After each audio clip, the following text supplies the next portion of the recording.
Well, hello and welcome to the May Astrology Forecast. Today I'll share tips for navigating the major aspects, including declination aspects. I'll also share some dates for timing important actions this month. Check out the accompanying blog post at astrologyuniversity.com for a full list of the major aspects and dates this month. If you're brand new to declination and you just want to know what it is, check out my YouTube video, What is Declination? Alright, with that, let's get started. Well, this month is a transition month as we take in the last of the Jupiter-Uranus in Taurus vibes and get ready for Jupiter to move into Gemini starting around May 25th. Jupiter and Uranus still have some energy to share with us this month on the way there. We start the month with Jupiter and Uranus in an exact parallel on May 1st, and they'll remain really well connected until Jupiter moves into Gemini when a new story begins. I recorded a separate video and podcast about Jupiter conjunct Uranus last month, so check that out for more details. Well, I'm just back from teaching about this amazing pairing in Europe, and we had such a great time and definitely embodied the energy too. On April 24th, while this transit was close to exact, some military horses broke loose in central London, and then a few days later, some zebras escaped while being transported in Washington State in the United States. Zebras on the loose in North Bend, social media lighting up with posts. Well, these are certainly minor events, but they do reflect a classic Jupiter-Uranus energetic of breaking free from restriction, or a moment where the tension comes to a peak and then releases after a period of limitation. Maybe some of you can relate, especially if you have planets near 21 degrees of the fixed signs, Taurus, Scorpio, Leo, or Aquarius. Well, May kicks off with a strong blend of Aries and Taurus energy, punctuated by Mars being in Aries while Venus is in Taurus and both planets in rulership. When a planet's in rulership, we can think of it as having access to its own resources, but another way of thinking about it is that there's a clear channel for the expression of its energy. The sign tells us something about that planet's style, and when a planet's in rulership, its style matches well with the planet's agenda. Venus in Taurus might prefer the simple or comfortable life, while Mars in Aries has plenty of energy for taking action or boldly moving forward. Getting back to some of the longer term energies, Neptune is moving into a crucial new degree as it hits 29 Pisces for the first time in its current cycle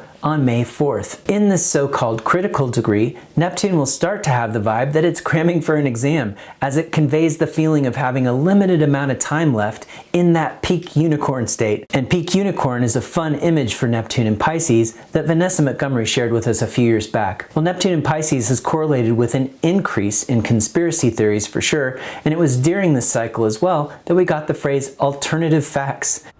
Alternative facts. Well, we're not quite out of the woods with all of that just yet. When Neptune moves into Aries next year and Saturn makes a conjunction at the same time, it seems we'll all have to sober up pretty abruptly. I'll be talking about this a lot more as we wrap up the year. For now, just aim for channeling the best of Neptune, which could be choosing to spend time in the zone, whatever that means for you. Seek out altered states that help you feel connected to something bigger than yourself. Just make sure to choose healthy ways to get there. If you have planets in the late mutable signs of Pisces, Virgo, Gemini, or Sagittarius, it's important to work some Neptune time into your routines right now as a way to be intentional with it. On May 8th, Mars in Aries will form a contraparallel with Neptune. It's separating from Neptune, and Mars is in a different sign, but the contraparallel tells us that there's a little bit more of a connection there than meets the eye. I'd mark this as a day to be sensitive to mixed messages when it comes to your ego actions or drives. Mars in Aries tends to be pretty clear about what it wants,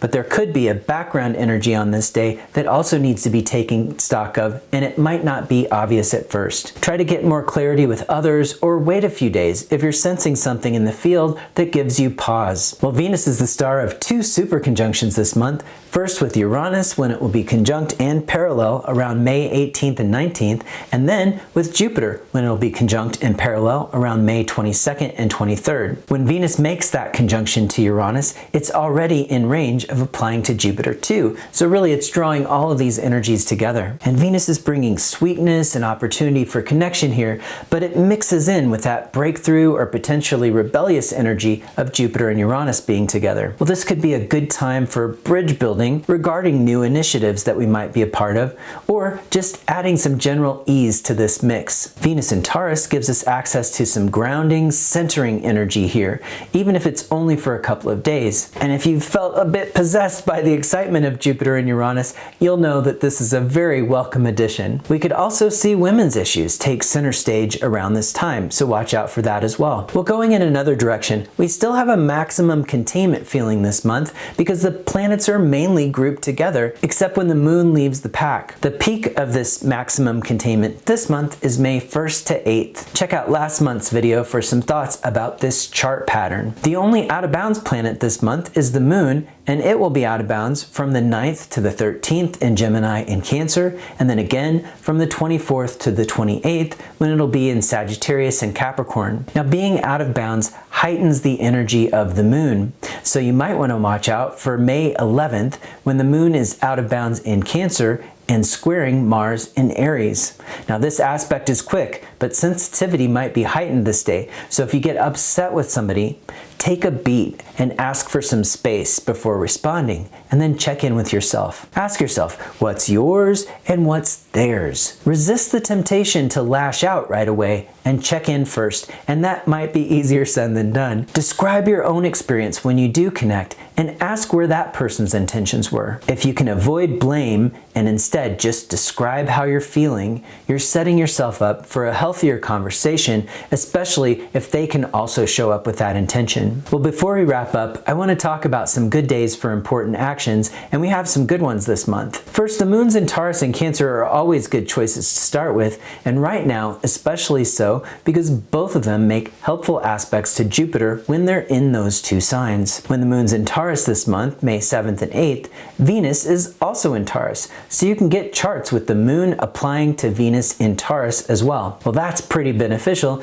and it speaks to some lovely support, but also some steadiness coming through Taurus. Only some though, because Jupiter and Uranus are still there in Taurus, and then the Sun is right between all of them. Well, that's 5 planets in Taurus. The only thing to consider here is that the moon is balsamic on the 7th, and then the new moon follows right after. And many electional astrologers suggest waiting at least 12 hours after a new moon to take an important new action. Now, if you do that, you can still just barely pick up that moon applying to Jupiter on May 8th in your electional, and you'll still have Venus in Taurus in that chart. I mentioned the Venus-Jupiter super conjunction on May 22nd and 23rd. To use this in an electional, you'll want to stick with May 22nd with the moon in Scorpio, because after the moon goes into Sagittarius on the 23rd, the moon's last aspects aren't the greatest. But more importantly, the Venus-Jupiter conjunction starts to separate, and for electionals, we want to catch the applying aspect. The Venus-Jupiter conjunction in Taurus is really strong on the 22nd, so capitalize on that opportunity if you can. Explore the ascendant signs Libra, Taurus, Sagittarius, and Pisces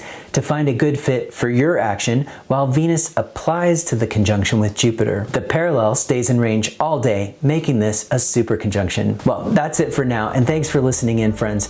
Check out the calendar at astrologyuniversity.com/events for our upcoming events, like our webinar on the 8th House of Mysteries with Jessica Murray, or exploring planets in rulership with Kelly Surtees as part of a new series. All of our webinars are available to stream afterwards with lifetime access after the presentation. If you're a planner, save the dates September 6th to 8th and consider joining us in Colorado for a mini conference called Under the Shadow of the Moon, where you'll get to sit with Demetra George, Kelly Surtees, Mark Jones, and Lynn Bell as they explore some really interesting dynamics related to the moon. All right, well, that takes me to the end of this month's forecast. I hope you're able to make good use of the planetary energies this month, and until next time, take good care.